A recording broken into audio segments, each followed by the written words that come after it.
Miyembro naman ng Philippine Coast Guard patay matapos pagbabarlin sa Maynila. Nagbabalik pa po si Jimboy Tihano. Jimboy!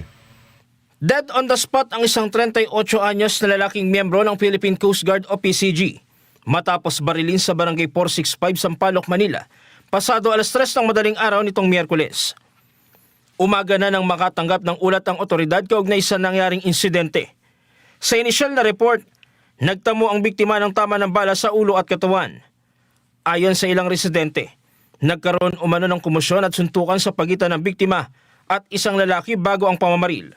Hindi pa tinutukoy ang motibo at pagkakakilanlan ng sospek. Sinusuri na rin ng mga investigador ang CCTV footage mula sa kalapit na establishmento para matukoy ang posibleng pinagmulan ng alitan at pagkakakilanlan ng salarin. Sa nakalap na CCTV, kitang makailang beses na pinaputukan ng sospek ang biktima at umalis na para tilang walang nangyari. Tumanggi muna magbigay ng pahayag ang pamunuan ng PCG habang gumugulo ang kaso. Jim Tejano, para sa 100% balita.